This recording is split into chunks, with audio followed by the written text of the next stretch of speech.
오는 14일로 예정된 탄핵 심판 첫 변론기일에 윤 대통령이 신변안전과 경호 문제로 참석하지 않을 전망입니다. 소셜미디어 등으로 내란 선전 관련 가짜 뉴스를 퍼나르는 행위를 고발하겠다는 민주당 전용기 의원 발언을 두고 여야가 설전을 벌이고 있습니다. 김성수 변호사 모시고 관련 내용 정리해 보겠습니다. 어서 오세요. 안녕하세요. 안녕하세요.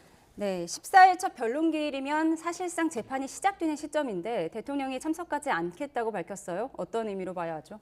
예, 일단 이 탄핵 사건 관련해서 이제 첫 기일이라고 볼 수가 있습니다. 이 첫 기일에 출석할 것이냐에 대해서 아무래도 적정한 시기에 출석을 하겠다라고 이야기를 했기 때문에 첫 기일에는 당초에도 출석하지 않을 가능성이 높다라는 이야기가 나왔었는데 오늘 이제 체포영장 재집행이라든지 여러 가지 이슈가 있지 않습니까? 그렇다 보니 이 부분에 대해서 신변 안전, 경호 문제를 이유로 해서 이 부분이 해결되지 않는다라고 한다면 이 부분 14일에 출석이 어렵다라는 입장을 다시 한번 밝힘으로써 결국 현재 이 상황 자체가 출석을 하지 못하는 것에 대해서 뭐 이런 적정한 시기에 대한 검토도 있겠지만 지금 현재 이런 상황에 대해서 뭐 지금 이게 체포영장의 집행만이 아니라고 하더라도 신변 안전의 문제는 발생할 수가 있는 부분이 있다라는 취지의 대답을 한 것이 아닌가 생각이 됩니다. 그렇다면 이 첫 변론기일은 아무래도 이 공전할 가능성이 크고요. 그렇다면 실질적으로 16일부터 시작하는 건데 2, 3주로 하는 영장기일 변수를 고려를 했을 때 2월쯤 출석할 걸로 보시나요? 어떻게 보십니까? 예, 일단은 그 적정한 시기라는 것이 결국에는 한 3번, 4번째 기일 정도가 되지 않겠느냐라는 예상을 하고 있었는데 네. 지금 현재의 상황에서는 이 체포영장 재집행 상황이 이제 마무리되지 않는다라고 한다면 출석 과정이나 아니면 이 기일, 이 변론 이후에 체포되는 그런 상황도 이제 아예 네. 그 배제할 수는 없는 상황이지 않습니까? 그렇다 보니까 그 부분에 대해서 이 체포영장 재집행의 유효기간이 끝난 다음에 출석하는 것이 아니냐 이렇게 예상되는 부분이 있었습니다. 그런데 지금 오늘 또 변수가 발생했다고 볼 수가 있는 것이 지금 현재 이 변호인단에서 그 공수처 측에 선임계를 제출을 했다는 이야기가 나오지 않습니까? 그렇다면 이 선임계를 제출했다는 것은 출석을 하겠다라는 의사를 보인 것으로 볼 수가 있기 때문에 이 다음 주 중에 출석을 통해서 결국에 체포영장 재집행 이 상황 자체가 종결이 되는 상황도 이제 발생할 수가 있기 때문에 그렇게 된다라고 한다면 뭐 14일이나 아니면 16일 그 기일에도 이 변론 기일에도 출석을 할 수가 있기 때문에 이 부분이 변수가 되었다 이렇게 말씀드릴 수 있을 것 같습니다. 지금 잡힌 변론기일이 14, 16, 20일, 23일이 있고 그리고 연휴가 끝나고 2월 4일까지로 잡혀 있잖아요. 그럼 대통령이 직접 나오는 것과 직접 나오지 않고 변호인단이 설명하는 것과 대통령에 대한 유불리는 어떻게 판단할 수 있을까요? 예, 이 헌법재판소의 재판 과정을 보면 이제 구두 변론이 주된 내용으로 이제 보이고 그 부분 관련해서 재판소의 재판관이 사실관계라든지 법리적인 부분에 대한 질문을 하게 됩니다. 그렇다면 답변을 하게 되는 것이고 국회 측 그리고 이제 피청구인이 대통령 측이 답변을 하게 되는 것인데 대리인을 통해서 답변을 하는 경우에는 뭐 사실관계에 대한 부분에 대해서는 즉시 답변을 하지 못한다고 하더라도 재판관이 당연히 그 부분에 대해서 본인이 아니기 때문에 그 부분을 감안을 할 수가 있습니다. 그런데 출석을 한 본인이 뭐 사실관계에 대한 부분은 즉시 답변을 하지 못한다라고 한다면 이 부분에 대해서는 좀 달리 볼 수가 있는 부분이 있기 때문에 이에 대해서 쟁점이 될 수가 있는 것이고 다만 대통령의 출석을 직접 하고 이 사실관계를 지금 현재 전체적으로 부인을 하고 있지 않습니까? 그 부인하고 있는 사실관계를 신빙할 수 있는 뭐 구체적인 이야기를 한다라고 한다면 오히려 대통령 측에 또 유리하게 사건이 진행될 수도 있기 때문에 그런 변수가 있다라고 볼 수 있습니다. 이런 가운데 예측하기 쉽진 않습니다만 헌재가 이르면 3월쯤에는 심판 선고를 할 것 같다라는 가능성도 나오고 있는 상황이에요. 하지만 이제 윤 대통령 측에서는 180일을 보장해야 한다 이런 의견도 나오고 있는데 이런 윤 대통령 측 입장이 받아들여질 가능성은 어떻게 보십니까? 예, 우선 헌법재판소법 38조를 보면 이 180일 이내에 선고를 하여야 한다고 명시가 되어 있습니다. 이 접수일로부터. 그리고 지금 현재 이 사건이 12월 14일에 가결이 됐었고 그 즈음에 이제 바로 접수가 됐다라고 저희가 봐야 되거든요. 그렇다면 이 180일이라는 기간을 다 채운다라고 한다면 6개월이기 때문에 상당히 긴 기간이 될 수가 있습니다. 그리고 현재 윤석열 대통령 측에서는 이 180일의 기간을 최대한 채워서 이 부분에 대해서 굉장히 좀 공정하게 판단해달라라고 주장을 하고 있기 때문에 이 부분을 어떻게 볼지가 쟁점이 되는 것인데 일단 이 38조의 내용 자체는 180일 이내에 선고를 하여야 된다는 것이기 때문에 신속하게 처리를 하여야 된다라는 의미로 이제 해석돼야 된다는 것이 이제 여러 가지 의견이 있기 때문에 그 부분 관련 해석에 대해서 헌법재판소에서 고민을 할 것으로 보이고 그리고 어쨌든 그 180일 이내보다 조금 더 빨리 진행이 된다고 하더라도 헌법재판소에서는 굉장히 중대한 사안이기 때문에 이 사실관계 판단이라든지 법리 판단에 있어서는 굉장히 신중하게 할 수밖에 없습니다. 그렇기 때문에 그런 부분을 이제 봐야 되는 것이고 이제 어느 정도의 기간이 걸릴 것이냐에 대해서 제가 예상을 할 때는 아무래도 과거 사례를 보고 이것을 근거로 해서 유추를 해볼 수가 있을 것인데 이 노무현 대통령 그리고 박근혜 대통령에 대해서도 탄핵 사건이 있었습니다. 그리고 그때 당시에 노무현 대통령 같은 경우가 63일 그리고 박근혜 대통령 같은 경우가 91일이 소요가 됐었기 때문에 네. 그 정도의 기간이 소요되는 것이 아니냐라는 이야기가 나오고, 다만 이 부분에 대해서 이 박근혜 대통령이라든지 노무현 대통령은 이 사실관계가 한 가지 사실관계에 대한 부분이 아니라 굉장히 여러 가지 사실관계가 있었고, 이것에 대해서 각각 이제 사실관계를 밝히는 이 절차가 있었거든요. 그런데 윤석열 대통령 같은 경우에는 사실관계 자체는 이 당일 3일과 4일 이 하루입니다. 그렇다 보니까 이 하루의 시간이고 사건 자체는 하나라고 볼 수가 있는 것인데, 이 부분에 대해서 사실관계의 증명이라든지 뭐 이 부분을 어떻게 진행하느냐에 따라서 기간이 짧아질 수도 있고 길어질 수도 있기 때문에 이런 부분에 대해서까지 조금 종합적으로 검토를 해야 되는 것이고, 뭐 예상에 나오는 것은 3개월이나 4개월 정도가 아니겠느냐라는 이야기가 나오는 것인데, 지금 현재 이 예상이 무의미할 정도로 계속해서 이제 변동되는 상황이 있지 않습니까? 그렇기 네. 때문에 그런 부분까지 감안해서 저희가 여러 가지 가능성을 둬야 될 것 같습니다. 예. 헌재의 시계를 살펴봤고요. 수사기관으로 한번 돌아와 보도록 하겠습니다. 말씀하신 것처럼 변호인단, 대통령 변호인단이 오늘 공수처에 선임계를 낸 건데 왜 하필 오늘이었을까? 지금 경호처장이 사임을 하고 공석인 상황이고요. 나머지 수뇌부에 대해서도, 경호처 수뇌부에 대해서도 소환이 임박한 상황인데 왜 오늘 냈을까요? 예, 이 부분에 대해서 이제 진실 공방이 있습니다. 이 윤석열 대통령 측에서는 8일에 제출을 하기 위해서 공수처에 찾아갔다는 이야기를 하고 있습니다. 그리고 공수처에 찾아가서 선임계를 제출을 하고 이제 면담을 통해서 의견을 이야기하는 그 과정을 가지려고 했었는데, 이 출입을 하게 해주지 않았다는 겁니다. 면담을 하기 위해서는 들어가야 되지 않습니까? 예. 이 출입을 하게 해주지 않고 민원신에 접수를 하라라고 이야기를 해서 그 부분 관련해서 결국에 면담을 하지 못해서 선임계를 제출하지 못하고 돌아왔다, 이렇게 이야기를 했었고, 네. 공수처 측에서는 이 부분 당시에 뭐 민원실에 이렇게 접수를 하는 방법이 있었는데 그 면담이 불가능하다고 해서 이 부분 제출하지 않고 돌아갔다, 이렇게 이야기를 하고 있어서, 뭐가 맞는 건가요? 예, 그렇기 때문에 실제로 아마 지금 배치된 사실관계 아닙니다. 왔던 것은 사실인 것이고 예. 다만 네. 출입을 하지 못했던 것도 사실입니다. 그리고 그 출입을 하지 못했기 때문에 선임계를 제출하지 않았다라는 것이 윤석열 대통령 측의 입장인 것이고, 이 공수처 측에서는 이 면담을 하지 않는다고 하더라도 선임계는 제출할 수 있었다는 이야기거든요. 그렇기 때문에 둘 다 맞는 사실관계인데 이 선임계를 제출하였느냐 하지 않았느냐에 대해서 이 부분에 이제 좀 주장이 달리 보이는 부분이 있기 때문에 이것에 대한 이제 공방이 있는 것이라고 볼 수가 있는 것이고, 그리고 오늘 일단 제출한 부분은 이제 명확하게 이제 확인이 되지 않습니까? 그렇다 보니까 오늘 제출한 것에 대해서 출석에 응할 의사가 있다라고 보는 부분이 있다라고 한다면 체포영장 집행까지 나아갈 필요가 있느냐에 대해서도 다툼이 될 수가 있기 때문에 이 오늘의 이 제출에 대해서 굉장히 큰 의미를 둘 수 있다라고 볼 수는 있을 것 같습니다. 네, 이런 가운데 경찰이 3차례 출석 요구에 불응한 김성훈 경호처 차장에 대해서 체포영장을 신청했습니다. 만약을 좀 전제로 해서 말씀을 드리자면은 이 김성훈 처장에 대한 체포영장이 만약에 발부된다, 그러면은 집행은 어떻게 될까요? 윤 대통령에 대한 체포영장 집행과 동시에 진행될까요? 아니면 따로 집행될 거라고 보시나요?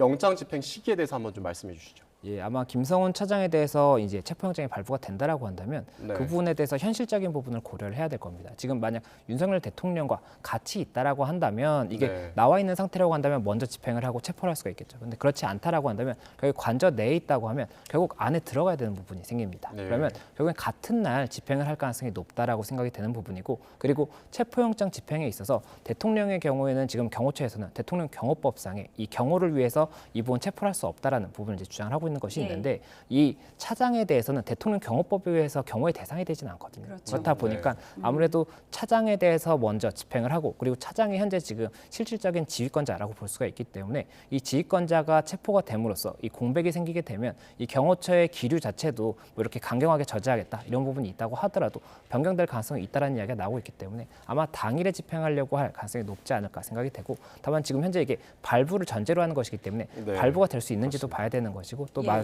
말씀드렸던 것처럼 선임계가 제출이 됐기 때문에 대통령이 이 부분 관련해서 출석을 하게 되면 대통령에 대한 체포영장 집행 이슈는 이제 없어질 수가 있거든요. 그러면 이 차장에 대해서 체포영장이 발부가 됐을 때 이것은 이제 별도로 진행될 가능성도 있다, 이렇게 말씀드릴 수 있을 네. 것 같습니다. 지금 경호처 수뇌부에 대한 소환 조사가 줄줄이 이루어지고 있는 상황인데, 조금 전 들어온 소식도 좀 살펴보면 경찰이 경호처의 김신 부장에 대해서도 피의자 신분으로 출석하라 이렇게 통보를 했거든요. 김신 부장은 어떤 인물이죠? 예, 이 김신 부장 같은 경우는 이제 경호처에서 가족부장직을 맡고 있는 것으로 알려져 예. 있습니다. 이 가족부장이라는 것이 이 경호법을 보면 대통령과 가족까지도 경호의 대상이거든요. 그렇다 보니까 네. 가족부장은 이 가족에 대한 경호 업무를 이제 담당하는 부장이라고 볼 수가 있는 예. 것이고, 지금 현재 이 김신 부장에 대해서 피의자로 14일 날 출석해서 조사를 받으라라고 통보를 했다는 것인데 그렇다면 이 3일의 특수공무집행 방해 관련해서 이 김신 부장도 여기에서 어떠한 역할을 했다라고 판단을 하고 일단 피의자로서 출석을 받고 사실관계를 확인해 보겠다 이렇게 이야기를 하고 있는 부분이기 때문에 이 부분에 대해서도 뭐 새로운 사실관계가 발견된 것이 아닌가 생각이 되는 부분이 있는 것이고 이 새로운 사실관계가 발견될 수 있는 가능성 부분은 지금 현재 이 처장과 그리고 이 본부장에 대해서 수사가 진행이 됐지 않습니까? 그 과정에서 이 사람이 어떠한 역할을 했습니다. 이렇게 판단을 한 진술 과정에서 그렇다라고 한다면 이 부분에 대해서도 피의자가 될 수 있는 것이 아닌가 이렇게 검토를 하고 출석 통보를 한 것이 아닌가 이렇게 예상되는 부분이 있습니다. 박종준 전 경호처장으로부터 휴대전화를 이메 제출받아서 압수했다 이런 속보도 나왔거든요. 예, 이 부분 휴대전화 같은 경우가 일단 피의자가 조사가 진행이 되면 휴대전화 이메일 제출을 받든지 아니면 이 영장을 통해서 압수를 해서 이 부분 포렌직을 한다든지 사실관계 파악을 하는데 사용을 하게 됩니다. 그리고 지금 현재 이 특수공무집행 방해죄 같은 경우에 이 경호처장은 직접적으로 물리력을 행사해서 뭐 막는다든지 이 일선에 있던 사람이 아니라 오히려 이 부분 지휘를 한 사람이기 때문에 지휘를 한 사람에 대해서 특수공무집행 방해가 성립이 되기 위해서는 어떠한 지시를 했는지 그리고 해당 지시가 특수공무집행 방해에 해당할 수 있는지 이런 것들을 판단을 해야 되기 때문에 일단 당시에 사실관계 파악이라든지 증명을 위해서 이 핸드폰의 통화 내역이라든지 문자 메시지 이런 것들을 파악하고 있는 것이 아닌가 생각이 됩니다. 네, 박종준 전 경호처장 그리고 아까 말씀하셨듯이 이진하 경비안전본부장이 경찰에 출석해서 조사를 받은 상황입니다. 이런 가운데 이 김성훈 차장에 대한 체포 영장까지 발부된다라고 전제를 한다면은 경호처 내부의 동요도 상당할 것 같습니다. 어떻게 좀 전망하세요? 예, 일단 지금 경호처장과 그리고 본부장의 출석 자체가 내부 분열에 의한 것이냐 아니면은 내부 논의를 통해서 어떤 전략적인 이 출석이었느냐 이거에 대해서도 여러 가지 의견이 나오고 있고 다만 만약에 이게 내부 논의에 의해서 이분 출석을 한 것이라고 하더라도 이 차장에 대한 체포영장 발부는 논의에 의한 것이 아닐 것이기 때문에 그렇다면 이때는 내부 분열의 가능성이 더 커지는 것이 아니냐라는 이야기가 나오는 것이고 그 경호처에서 만약이라도 내부 분열이 있어서 지휘에 대해서 따르지 않는 인원이 발생을 한다고 하면 결국 저지에 대해서는 현실적으로 더 불가능한 부분이 나올 수가 있기 때문에 그런 부분까지도 일단은 여러 가지 안을 두고 공수처라든지 경찰에서도 고민을 하고 있지 않을까 생각이 됩니다. 예. 경호처 수뇌부와 직원들의 사실 온도차는 있을 수밖에 없는 거잖아요. 입장도 다르고. 그래서 경호처 직원들을 모두 현행범 체포할 경우 2차 체포영장을 집행을 방해했을 경우에 특수공무집행방해 혐의로 기소될 가능성이 큰지 이게 연금 문제도 걸려있기 때문에 이 부분을 전망하는 다양한 목소리가 있거든요. 어떻게 보세요? 예, 일단 특수공무집행 방해 자체가 공무집행 자체가 이제 폭행이나 협박을 통해서 공무를 방해한 경우에 이제 성립을 하는 것입니다. 그리고 특수 같은 경우에는 여러 사람 또는 뭐 위험한 물건을 휴대한 경우에 이제 특수공무집행 방해가 되는 것이거든요. 그리고 이 부분이 성립이 된다라고 한다면 이 국가공무원법상의 뭐 연금이라든지 이런 부분이 이제 쟁점이 될 수가 있기 때문에 그것까지도 검토를 할 수밖에 없는 것이고 지금 현재 일단 특수공무집행 방해죄가 성립될 수 있느냐에 대해서 이 양측의 의견이 달리 나뉘어지고 있기 때문에 이에 대해서 일단은 수사를 하고 기소를 해서 재판을 통해서 이 부분에 대한 판단이 이루어질 것인데 이 부분 판단이 이루어지고 만약 기소를 한다고 했을 때 이 수사처 뭐 공수처라든지 그리고 경찰에서 이 특수 공무집행 방해의 대상을 직원까지 포함할 것인지 아니면 그때 당시에 이제 참여했던 뭐 군 경찰까지 포함할 것인지에 대해서는 달리 또 볼 수가 있는 부분이 있습니다. 이 부분에 대해서 명령에 의해서 했고 이 부분에 뭐 적극적으로 참여하지 않았다라고 한다면 이 부분에 해당하지 않는다라고 볼 수도 있는 부분이 있기 때문에 그런 부분까지도 일단 유무죄가 판단이 돼야 될 것이고 유무죄가 된다라고 하면 그 처벌의 대상이 어디까지 될 것인지 이런 것들이 추가적인 쟁점이 될 것 같습니다. 네, 그 주제를 조금 바꿔가지고 내란 수사로 한번 좀 가볼까요? 내란 혐의로 기소된 김용현 전 국방부 장관 16일이 기일입니다. 공판 기일이 시작되는데 이제 비상계엄 사태와 관련 재판이 이제 본격화하는 거죠. 그 재판 일정에 대해서도 간단히 좀 짚어주시죠. 네, 말씀하신 것처럼 이제 김용현 전 그 국방부 장관 같은 경우가 그 첫 변론 준비 기일이 잡힌 겁니다. 그럼 준비 기일 같은 경우에는 일단 전체적으로 기일을 어떻게 진행할 것인지 틀을 잡는 것이고 어쨌든 시작한 첫 단추를 깼다라고 볼 수가 있는 것인데 지금 현재 이 국방부 장관이 제일 최초로 구속 기소가 된 상황이었고 이후에 이제 사령관들이 순차적으로 구속 기소가 됐습니다. 그래서 이후 사령관들에 대해서도 뭐 박완수 총장 같은 경우도 지금 현재 기일이 잡혔다라는 이야기가 나오고 있기 때문에 순차적으로 기일이 진행이 될 것이고 그 과정에서 뭐 증인 신문을 통해서 양측이 이제 각각 주장하는 사실관계를 증명하는 그런 절차를 통해서 진행이 될 것이고 이를 통해서 지금 저희가 알지 못하는 사실관계에 대해서도 추가적으로 나오는 부분이 있을 수가 있기 때문에 이런 부분까지도 저희가 봐야 되는 부분이고 결국에 현재 이 관련자들의 사실관계가 확정이 되는 것이 이 탄핵 사건이라든지 또 윤석열 대통령에 대한 이 내란 혐의 이런 형사 사건에 대해서도 결국엔 동일한 쟁점이 되고 동일한 증명의 방법의 이제 대상이 될 수가 있을 것이기 때문에 이런 부분까지도 저희가 관심 있게 봐야 되는 것 같습니다. 예, 김용현 전 국방부 장관 측 변호인단이 주장한 내용들이 그래픽으로 준비되어 있는데요. 보여주시면 좋을 것 같습니다. 네, 내용을 좀 보면요. 네, 내란죄 수사가 윤 대통령을 제거하려는 정치 세력이 주도한 실질적인 내란이다. 검찰의 공소장은 내란의 주체를 윤 대통령이라고 잘못 기재한 오답 노트일 뿐이다. 이렇게 정리를 했습니다. 결국 김 전 장관 측은 비상계엄 포고령 1호가 여전히 유효하다는 입장을 밝히면서 국회를 견제하고 정상화하기 위한 조치였다. 뭐 이런 주장입니다. 네, 법정에서 어떻게 다뤄질지 한번 전망해 볼까요? 예, 김용현 전 장관 측에서는 지금 현재 검찰의 공소장 자체가 사실과 다르다라고 주장을 하고 있고 결국에는 이게 내란이 아니라 적법한 계엄이었다고 주장을 하는 겁니다. 그리고 적법한 계엄이었다고 한다면 그 당시 계엄이 선포되고 해제될 때까지 이때까지는 포고령을 지켜야 되는 것이고 포고령을 위반했다라고 한다면 이 부분은 처벌이 돼야 되는 것이거든요. 그래서 그 논리에 따라서 결국에는 이 포고령 자체가 유효했기 때문에 이 부분 위반한 사람들에 대해서 뭐 고발을 한다든지 이런 절차까지도 진행을 하고 있어서 이 부분이 이제 추가적인 쟁점이 될 것이고 결국엔 이 형사 사건이라는 거는 사실관계를 어떻게 증명하고 이 부분을 재판부가 어떻게 받아들이냐의 문제인 것인데 지금 현재 이 사실관계가 아예 첨예하게 달리 이제 다 터지고 있기 때문에 예. 각각 어떠한 증거를 통해서 주장하는 사실관계에 대해서 증명을 할 것인지가 좀 쟁점이 될 것으로 보입니다. 네, 한편 국회는 이 내란 특검법을 추진해가지고 내란 혐의 수사를 특검이 주도하는 방법 이걸 논의하고 이 재표결 결과 가결까지 2표가 모자라서 폐기된 상황입니다. 그런데 이 최상목 권한대행 같은 경우에도 여야가 합의해서 특검법을 마련해달라 이렇게 요청을 한 상황인데요. 이 내란 수사에 관련해가지고 특검법의 필요성 어떻게 보십니까? 특검이 필요하다고 보시나요? 아니면 내란 수사가 어떻게 된다고 판단하세요?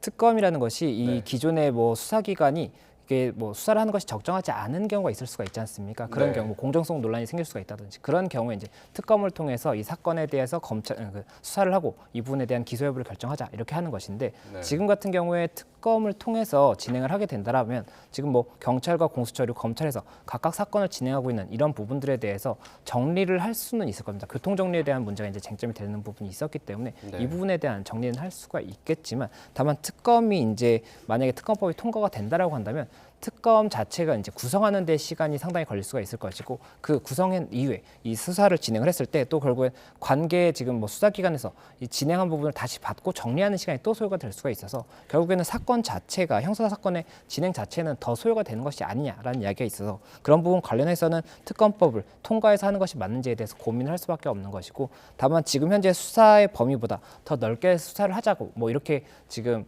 결정을 하고 특검을 이제 발의를 하려고 한다고 한다면 그 부분에 대해서는 또 여러 가지로 의견이 나올 수가 있기 때문에 이런 부분은 종합적으로 검토가 돼야 되지 않을까 생각이 듭니다. 네, 내란 특검법 여야 합의가 이루어질 수 있을지 한번 전망을 해봤고요. 네, 다음 주제를 좀 보도록 하겠습니다. 국회가 SNS를 두고 공방을 벌이고 있는데요. 민주당 전용기 의원의 이 발언 때문입니다. 그래픽이 준비되면 보여주시죠.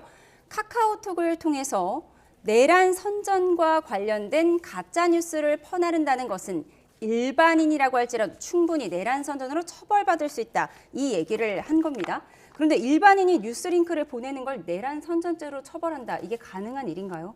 예, 일단 이 내란 선전죄에 대해서 설명을 드리겠습니다. 이게 형법 90조 2항을 보면 내란의 죄를 범할 것을 선동 또는 선전한 자는 3년 이상의 유기징역, 유기금고에 처한다라는 규정이 있거든요. 그렇다 보니까 내란 선전죄가 성립이 된다라고 한다면 형사처벌이 될 수가 있는 겁니다. 그런데 이 내란 선전죄에 관해서 이 판례를 봤을 때 2015년 판례를 보면 내란 선동죄에 대한 부분은 이제 의미를 명시를 한 게 있습니다. 예. 그래서 내란 선동죄 같은 경우에는 내란 실행을 목표로 해서 내란 행위를 결의 실행하도록 뭐 충동한다든지 격려하는 그런 행위를 이제 선동죄라고 하는 것인데 선전에 대해서는 명확하게 이 의미를 이제 해석을 한 경우가 없기 때문에 결국에는 선전죄에 해당할 수 있는지에 대해서는 저희가 이 법원의 판단을 봐야 될 것으로 보이고 다만 이 3년 이상의 유기징역이라든지 유기금고 굉장히 중한형에 처하는 것을 기준으로 봤을 때는 이 내란 선전죄가 성립하는 것에 대해서는 상당히 요건이 많이 필요하지 않을까 이렇게 조금 예상을 하고 있습니다.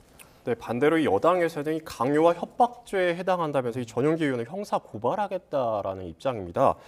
이른바 이 카톡 검열로 봐야 할까? 이 부분은 좀 어떻게 보십니까? 예, 이 부분에 대해서도 주장은 이제 할 수가 있을 것으로 보이는데 이 법원에서 이 부분을 어떻게 판단할지는 저희가 조금 뭐 여러 가지로 생각을 해봐야 될 것 같습니다. 이 강요죄와 협박죄 같은 경우가 어떠한 행위를 하도록 강요한다든지 협박하는 경우에 처벌을 하는 부분인 것인데 이 뭐 카톡을 통해서 어떠한 부분을 옮기는 것도 내란 선전죄에 해당하고 이 부분에 대해서는 고발될 수 있다라고 이야기한 것이 강요나 협박죄에 해당할 수 있는지에 대해서도 결국 법률적인 판단이 필요한 부분이거든요. 그렇기 때문에 일단은 각각의 주장이 있는 상황이기 때문에 이것이 법률적으로 어떻게 될 것이라고 지금 현재 상황에서 단언하기는 어려운 것 같습니다. 예. 네. 이 얘기가 불거진 게 민주당에서 일부 유튜버들을 이미 내란 선전 혐의로 경찰에 고발을 했잖아요. 여기서 시작된 건데 여당에서는 국민의 입을 틀어막는 민주당 표 입틀막이다 이렇게 비판을 하고 있어요. 예, 이 부분이 내란 선전죄가 성립이 되는 행동에 이제 달할 정도라고 한다면 이 부분은 헌법상의 표현의 자유를 이제 뭐 반한다든지 이렇게 보기는 어려울 겁니다. 다만 내란 선전죄에 해당하지 않는 경우에 이 부분에 대해서 표현의 자유를 제한하겠다는 취지라고 한다면 그 부분은 문제가 될 수 있기 때문에 이런 주장이 나오는 것으로 보이고, 다만 앞서 말씀드렸던 것처럼 이 선전죄에 대해서는 지금 판례가 명확하게 없기 때문에 이 선전의 의미를 어디까지 해석하느냐에 대해서는 법적인 쟁점이 있을 수가 있고, 그런 부분에 대해서 일단 고발을 하는 것 자체가 입을 틀어막는 행위라고 볼 수 있는지에 대해서는 이제 법리적으로 좀 여러 가지 생각해볼 부분이 있지 않을까 생각이 됩니다.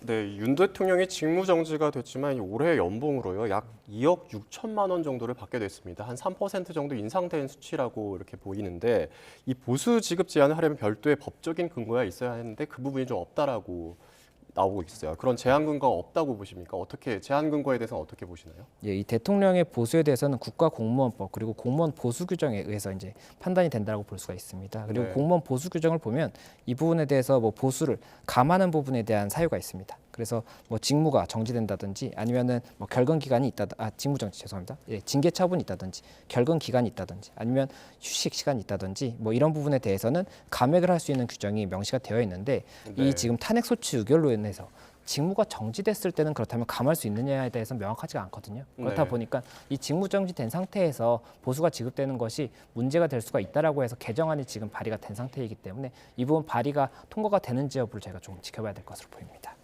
네, 알겠습니다. 잘 들었습니다. 지금까지 탄핵 정국 김성수 변호사와 함께 짚어봤습니다. 고맙습니다. 고맙습니다.